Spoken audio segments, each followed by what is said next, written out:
दिहलू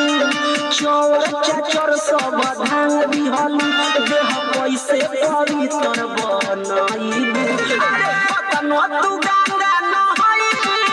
बाकी छिनरी नहाइबू पतन तू गंगा नहाइबू बाकी छिनरी नहाइबू सीमा कुआरे के लांग दिहलू